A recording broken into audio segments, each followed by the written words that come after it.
forensically, there will be new artifacts. Artifacts here refers to digital evidence data. Okay, so artifacts refers to digital evidence data. Yes, definitely. When you have the new kind of technology, so there will be new kind of artifacts. Okay, 3D printer. Is 3D printer for 3D printer compared to the traditional printer? Right. Okay. Another respondent mentioned we must keep up with them, with the emerging technology advancement. Okay. And it is interesting to notice that the respondent mentioned in digital forensics, one day, or not one day, nowadays actually, we must, or it is similar like medical profession where for the doctor, they have the cardiologist, they have neurologists and pediatricians. So meaning that specialists at in one medical area. So same goes with digital forensics. Okay, we must have people who are specialists in iOS devices, Android devices. Okay, now we have the car system as well. So we must have someone who's specialist in car system forensics. Okay, any more? Smart TV. Right. Okay. So this is what we call like the impact, right? The impact of emerging technologies to digital forensic practices. Okay. Before this, we only have computer forensics, but nowadays we have the cloud forensics, we have smartphone forensics, we have now IoT forensics. As a conclusion for part 1, so again, what are the impacts of emerging cyber threats to incident handling and digital forensic strategies? So basically, there are 3 impacts that we can identify from our study. The first one, emerging technologies support the attacks evolution. In a way, emerging technologies become the platform. Okay, cyberspace, the social media, right? It becomes the platform for the attacker to exploit their vulnerabilities. Okay, and we also identify the financial gain is the most popular motive. Number 2, definitely mitigation strategies need to keep pace with emerging technologies. How? Or why? And this has been evidenced by security products on the market. We can see we have the mobile security management, okay, we have the cloud network monitoring, the mobile forensics tools, okay, cloud forensic as well. And it is very important for us to be proactive. We must act in advance. Don't wait until the incident occurs. You must do, or you must deploy the protection, think, right, in a proactive way. So this is a key to improve the effectiveness of incident handling and digital forensic strategies. Okay, if you are interested to know further about the study, specifically about the routine activity theory, how we explain the implication using the routine activity theory, you can refer to this publication.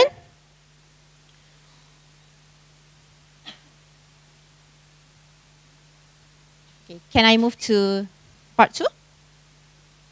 All right, thanks. So part 2 about an overview of digital forensics and mobile device forensics. So following the previous study, we have identified, okay, the implication of emerging technologies, the impact of emerging technologies to digital forensics. So from the result, we know that we must do further study on digital forensics in the particular area. Okay, so before I explain, let's see the definition or the aim of forensic science. Okay, do you familiar with CSI drama series? All right, so the aim of forensic science, why we do the forensic investigation, to demonstrate, okay, to demonstrate how digital evidence can be used to reconstruct a crime or incident, identify suspects, apprehend the guilty, defend the innocent, and understand criminal motivation. Okay? How can we demonstrate? By the use of scientifically derived and proven methods towards the, okay, this is important, preservation, collection, validation, identification, analysis, interpretation, documentation, and presentation of digital evidence. Okay, how do we get the digital evidence? We get the digital evidence, or we can derive the digital evidence from digital sources. Okay, for the purpose of facilitating or furthering the reconstruction of events found to be criminal. Okay, so those are the definition of digital forensic science and also the aim of forensic science. Okay, so as I mentioned before,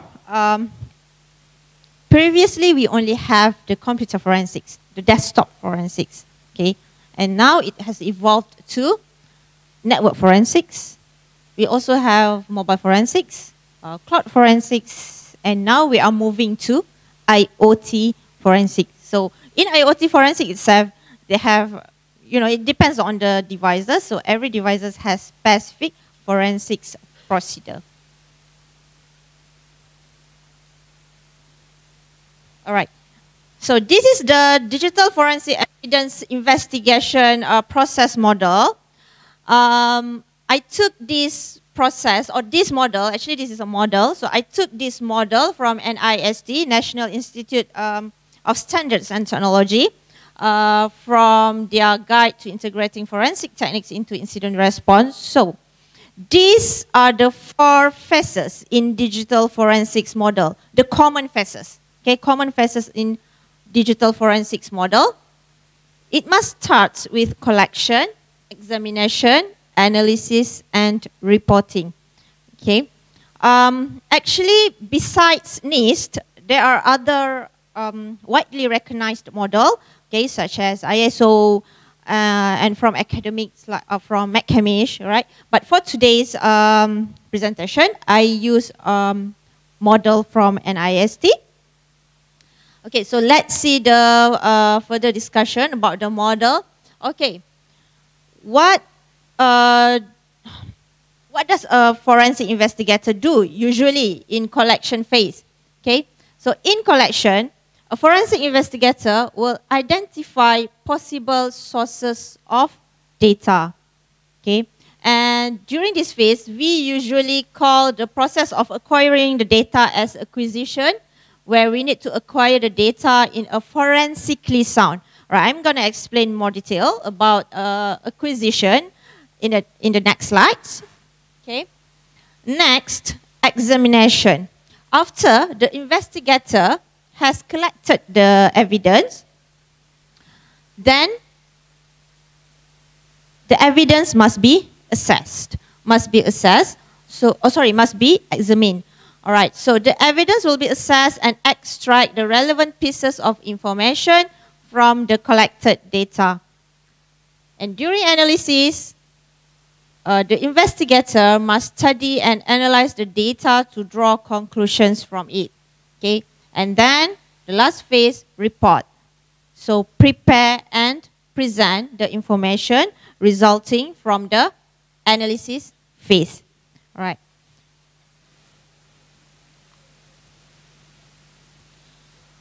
Okay, mobile device forensics. My next case study is about mobile device forensics. So, a brief introduction about mobile device forensics. Mobile device forensics is the science of recovering digital evidence, okay, from a mobile device under forensically sound conditions using accepted method. So why do I bold this statement? When we say forensically sound conditions using accepted methods, meaning that the acquisition must follow the standard procedure. Okay, so what is the standard procedure? This one, okay, from NIST or ISO. So if you acquire the evidence using the standard procedure, then we can call it mobile device forensics, recovering digital evidence under forensically sound condition using accepted methods. In digital forensic, it is very important for you to follow the standard procedure. Why? Because you need to bring the evidence to the court of law. If you don't follow the procedure, if you don't follow the standard, then the judges or lawyer can argue your evidence. So it is very important in digital forensics to follow procedures. All right. In mobile device forensics, special thing about mobile device forensics is its acquisition methods. Okay. There are 3 types of acquisition methods for mobile device. We have the physical acquisition, logical acquisition, and manual acquisitions. Okay. So these are the definition of physical, logical, and manual. I think I don't need to read one by one. Okay. What can I say? The difference between physical and logical. For physical, if you do the physical acquisition methods, then you can get full acquisition, meaning that full data from your smartphone, for example. But if you do the logical acquisition, then it is not really 100% full. You might get partial, you might get only 70% or 80%. So for example, you might only have the call history, SMS, contact, calendar, bookmark, photo, and so forth. Not as full as physical acquisition. Okay, later in the next slides, I'm going to show you the difference between physical and logical acquisition. And for manual, meaning that record information brought up on a mobile device screen when employing the user interface. So manual, something like you take your phone, you open any apps or SMS or something like that, then you record what the data that you can get. Okay.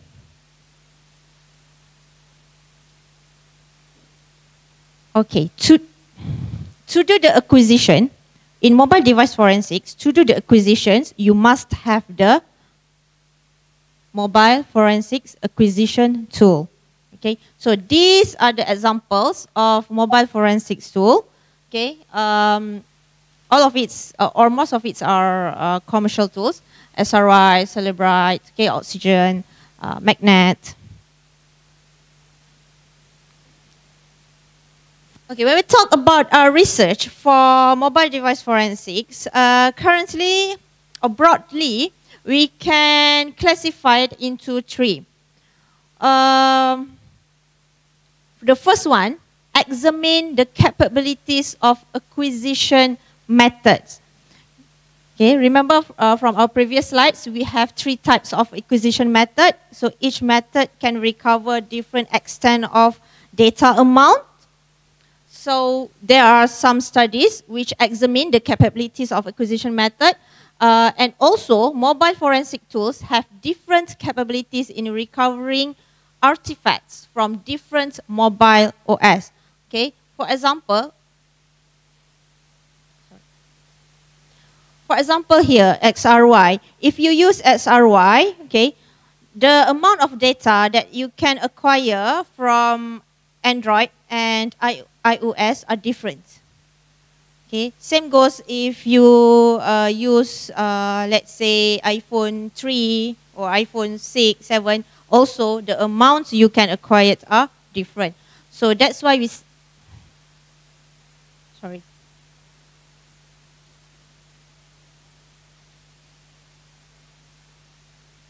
So that's why we said, okay, the mobile forensic tools have different capabilities in recovering artifacts from different OS, and in fact, the amount of artifacts recovered varies for different operating system. So if you have time, you go to Google Scholar, for example, you Google or you search about mobile device forensics. So this is one of the area that are being addressing. Second, undertaking detailed forensic procedures. So every OS and also smartphone models got different kind of forensic procedures. For example, iPhone backup files. Okay, we can also root Android devices to recover deleted image file. We can also examine iOS journaling file system. And another one is conducting in-depth forensic analysis of mobile apps or mobile operating systems. So when we do the in-depth forensic analysis, we can identify the evidence of interest, for example, the databases, the user credentials, personal details of users, and so on. Okay, so actually my next part of this lecture, I'm gonna give some brief explanation on in-depth forensic analysis.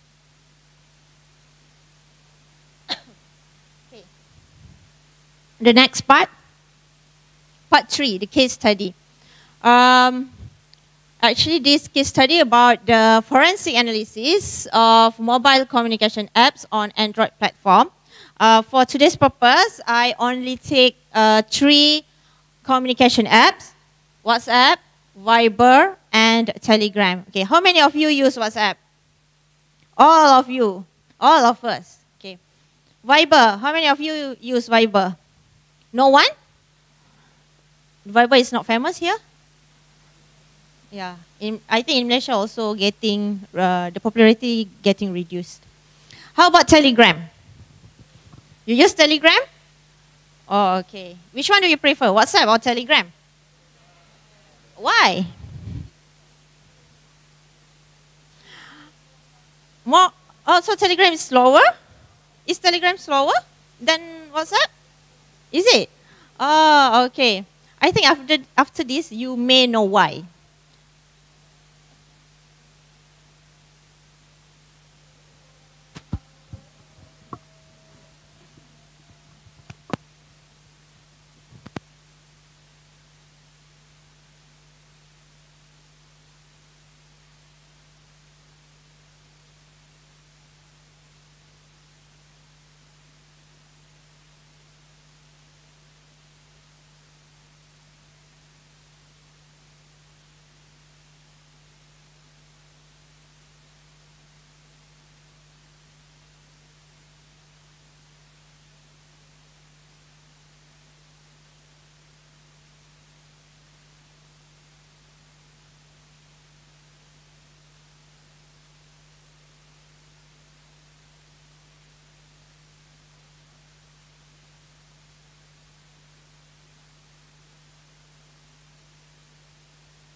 Okay, let's continue.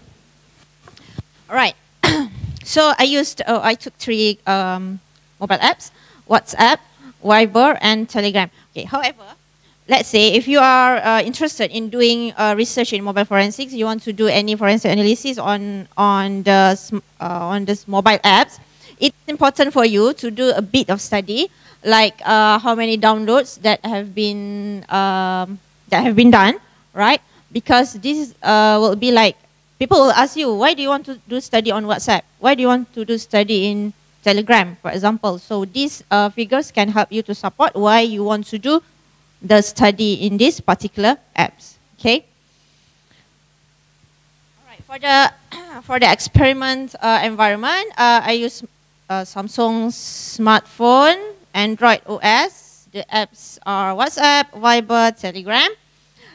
For the forensic tools, okay, for the acquisition, I use XRY mobile device forensics, and I also use Android debug brief, okay. And for forensic analysis, I use two softwares, two applications here, XRY Viewer and Access Data FTK. So these are also forensic software. So note about ADB. ADB is actually a command line tool, right? A command line tool. When you execute the ADB, you can interact with Android devices in such a way that you can't do using normal user interface, or in other words, you root the Android device. Or simple explanation, okay, you must be familiar with Linux, right? So in Linux, we have the normal user and we have the root user, okay? All right, do you know the difference of the privilege access? Okay, so for ADB, if you execute ADB command line, then you can interact with your Android devices under root privilege access, okay?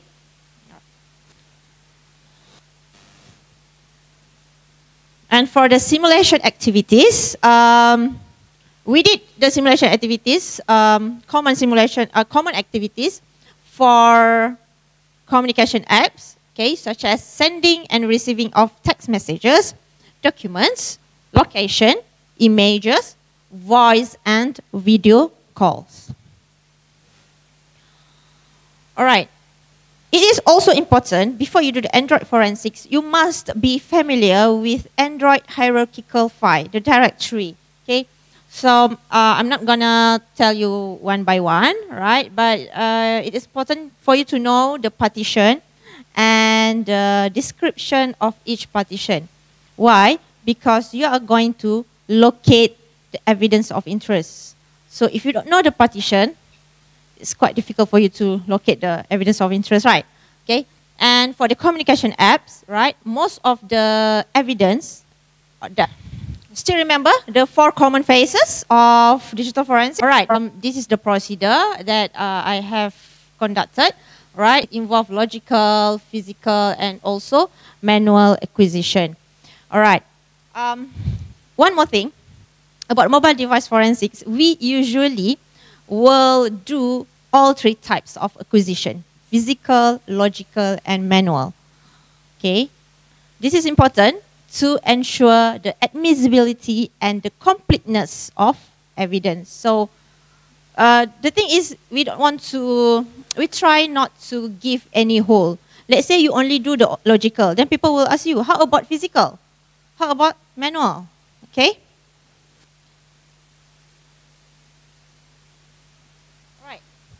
For image acquisition, so basically image acquisition. So image here doesn't refers to your photo, okay?